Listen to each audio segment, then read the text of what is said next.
အားလုံးမင်္ဂလာပါဒီနေ့ကတော့ Zack နယ်သာလန်မှာ sound တွေမှာဘယ်လိုမျိုးဆိုတာလေးကိုပြပြချင်ပါတယ်ပစ္စည်းလေးတစ်ခုပြပေးချင်တယ်ပေါ့နော်အဲ့ဒါကျတော့နယ်သာလန်ပေါ့နော်ပြီးလို့ရှင်ဒီအနောက်နိုင်ငံတွေမှာသူက sound တွေဆိုရှင်နယ်ထွက်ချင်းအရန်နေတယ်ဘယ်ချိန်နေဝင်လဲဘယ်ချိန်နေထွက်လဲဆိုတော့ Hey Siri what time does the sun rise Today sunrise was at 8:49 So sunrise was 8:49 that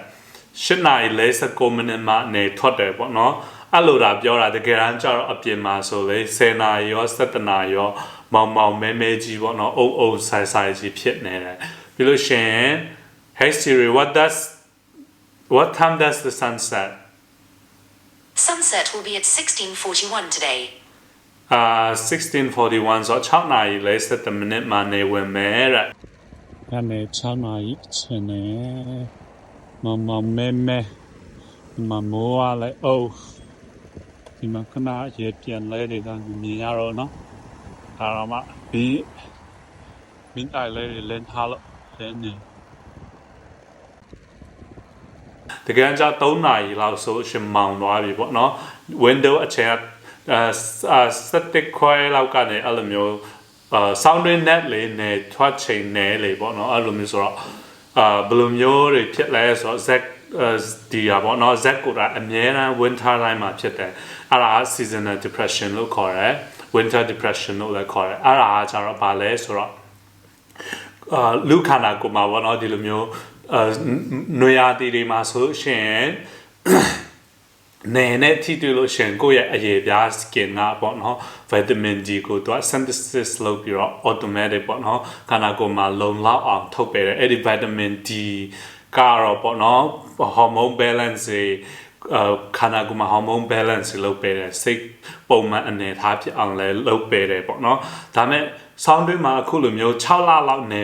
မမြင်ရတော့ဘူးဆိုတော့ခန္ဓာကိုယ်မှာ vitamin တွေနေတော့အဲ့ဆိုတော့ vitamin D ကိုအဲ့လိုမျိုး supplement တောက်ရတယ်ပေါ့နော်အဲ့ဒါကိုမှမဖြစ်သေးဘူးဒါမဲ့စိတ်တိုင်း psychologically အရာလဲဆိုင်တာပေါ့နော် Zack တို့ကတော့နေထွက်တယ်6နာရီစနေထွက်တယ်6နာရီစနေဝင်တယ်အမြဲတမ်းအဲ့လိုမျိုးပုံမှန်မှနေလာတဲ့လူဆိုတော့လေတစ်သက်လုံးအလုံးမှနေလာတဲ့အချိန်ဆိုတော့ဘယ်လိုပြောမလဲဒီလိုမျိုးအုပ်အုပ်ဆိုင်ဆိုင်ဆိုရှင်လေပြင်းတယ်ဆောင်းတဲ့ကနေမထွက်ချင်ဘူးအပြင်လည်းမသွားချင်ဘူးစိတ်ထဲမှာလည်းညှို့မိုင်းမိုင်းတယောက်ယောက်ကိုလွမ်းတယ်လို့ဆွေးတယ်လို့အဲ့လိုဖြစ်ချင်တာပါနော်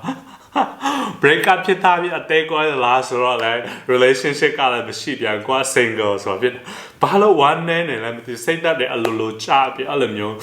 မိုင်းထိုင်ကြီးနဲ့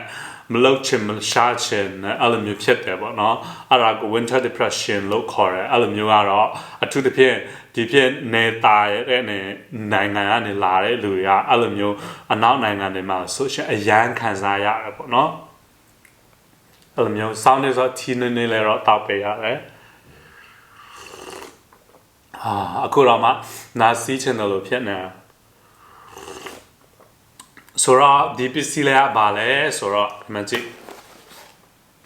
ဘာလဲမသိဘူးတခါမှလည်းမတုံးဘူးတဲ့ဘူးပေါ့နော် Brella Vio တဲ့ဟိုမှာဘာလဲဆိုတော့ဖွင့်ကြည့်ရအောင်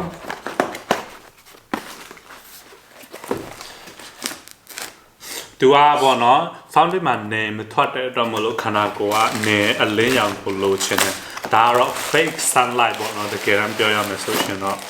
one day ဆရာကောင်းနေရောမရှိတော့လေနေအတုအလင်းရောင်နဲ့ဖန်တီးပေးရပါတော့ဒီကလည်းမီးတော့မီးပဲပေါ့နော်ဟိုထွန်းထားတဲ့အိမ်ကမီးတွေနဲ့ဘာကွာလဲဆိုတော့ထွန်းထားတဲ့အိမ်ကမီးတွေမှာဟိုလိုမျိုး radiation ပေါ့နော်အဲ့လိုမျိုး sunlight မှာပါတဲ့ radiation လိုမျိုးမပါဘူးအဲ့ဒါကြောင့်မလို့ဒီဟာလေးကိုသုံးရပေါ့နော်ခဏနေဖွင့်ပြမယ်ဒီကတော့အဲ့လိုမျိုး iPad လိုပဲเนาะကြားလဲ smart လိုက်ကြအဖြူရောင်လိုက်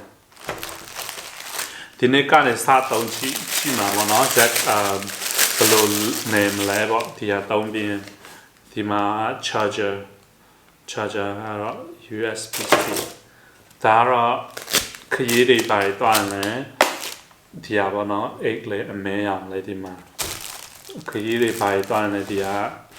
တရားပြရလော်ရအောင်ထင်တယ်ထည့်ထားပေးတယ်ဒီမှာတော့ charger လေးနဲ့ပါဆိုတော့ဒီလိုလေးပေါ့နော်ဘယ်လိုသုံးလဲဆိုတော့သူကတော့အနောက်မှာပေါ့နော် plug ကိုချိတ်ထားလိုက်ရုံနဲ့ဒီလိုရှင်ဒီလိုမျိုးပေါ့နော်မနက်အိပ်ရာထားလာပြီဆိုရှင် breakfast တွေစားတယ် coffee တွေတောက်တယ်ဆိုရှင်သူကိုဘယ်နာမှာဖွင့်ထားလိုက်ရုံပဲဘာမှလုပ်စရာမလိုဘူးဘာပေါ့နော်သူကတော့ဒီပစ္စည်းကတော့ model ပေါ်မှာမူတည်တယ်ပေါ့နော်ဒါ timer တို့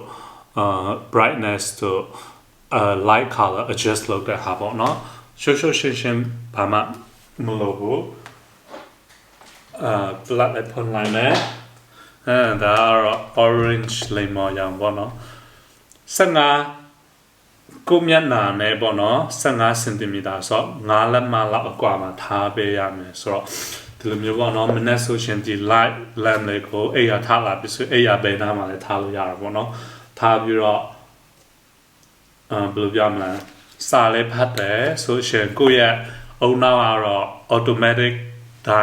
နဲ့ရောက်ပြီဆိုတာတည်တော့တာပေါ့နော်ဘာလို့ဆောင်းတွေးရောက်လို့ရှင်ကိုယ့်ရဲ့အုံနောက်ကတော့နဲ့လည်းမတည်တော့ဘူးညလည်းမတည်တော့နဲ့ဆိုလို့ရှင်ဥမာဘောနော်ဟော်မုန်းတွေထုတ်တယ်နဲ့ဆိုရှင် active ဖြစ်ရမယ် energize ဖြစ်ရမယ်ညဆိုရှင် relax ဖြစ်တဲ့ဟော်မုန်းတွေထုတ်ပေးရမယ်အဲ့ဒါကြမှာခန္ဓာကိုယ် relax ဖြစ်ပြီးအိပ်ပျော်မှာလေနော်ဟိုရှင်နေမရှိတဲ့အခါကြလို့ရှင်ဒီခန္ဓာကိုယ်ကနေဘယ်ဟော်မုန်းထုတ်ရမှမသိတော့နဲ့ညနဲ့မာနေတာပေါ့နော်အဲ့လိုမျိုးတွေဖြစ်တတ်တယ်ဆိုတော့အိပ်ရဲတွေပြတ်တယ်ညဆိုအိပ်မပျော်တော့မနေ့ဆိုရှင်လည်းအလောက်ကထားသွားရအောင်မယ်အဲ့လိုမျိုးဆိုရှင်ပြဿနာတွေဖြစ်တယ်ပေါ့နော်ပြဿနာတွေဖြစ်တယ် depression စိတ်ကလည်းမကောင်းဘူးအဲ့လိုမျိုး daily life မှာလည်း interrupt ဖြစ်လာတယ်ဆိုရှင်အရင်အဆင်မပြေဘူးเนาะဒါကြောင့်မလို့ဒီလိုမျိုးကိုနေအောင်ချီအတူပေါ့နော်ပြောမယ်ဆိုရှင်ဒါတော့ brightness ဒါကတော့အဖြူရောင်ဒါကတော့ဖြူလိမ့်မဒါဖြူဆွတ်ဒါလည်းနည်းနည်းလေးအဖြူဖြော့လေးပေါ့နော်ဒါကတော့အပန်းရောင်နည်းနည်းတန်းတယ်အဖြူနဲ့အဝါရောင်နည်းနည်းရောတဲ့ဟာကာလာလေးမျိုးရှိတယ်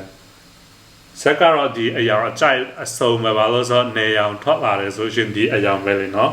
ဒီမှာတော့15မိနစ်30တနာရီ2နာရီအဲ့လိုမျိုးလောက်ထားလို့ရတယ်ပေါ့နော်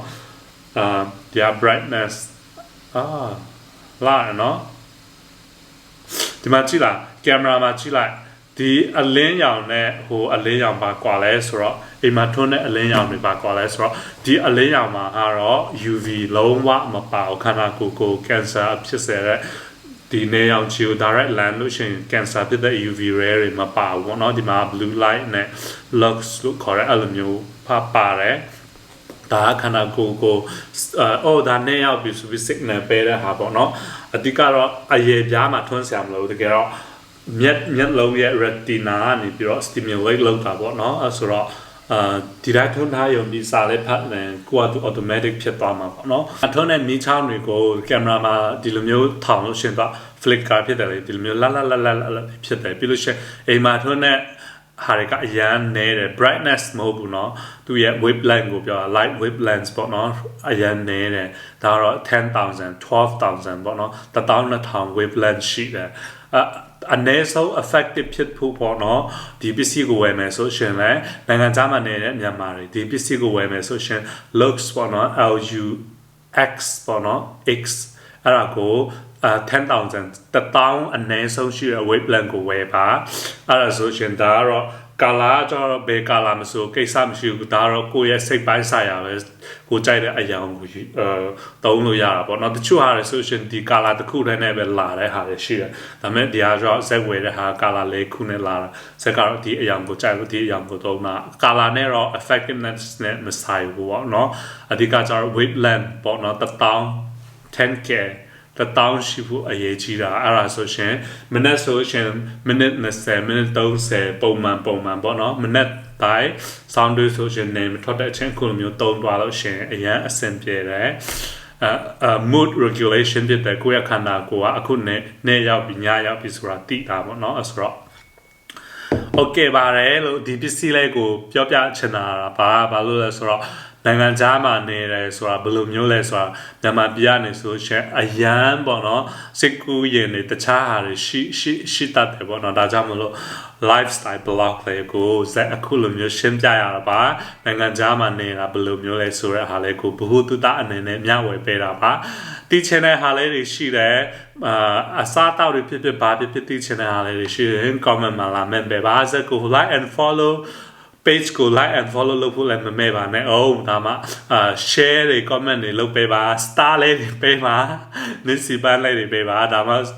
ဇက်ကတော့အခုလိုမျိုးဘ ഹു တုတတွေကိုပုံမှန်ပြီးတော့အချိန်ပေးပြီးတော့မျှဝေနိုင်မှာဖြစ်ပါတယ်လို့အားလုံးကိုကျေးဇူးတင်ပါတယ်နောက်မှပြန်တွေ့မယ်တတ်တာ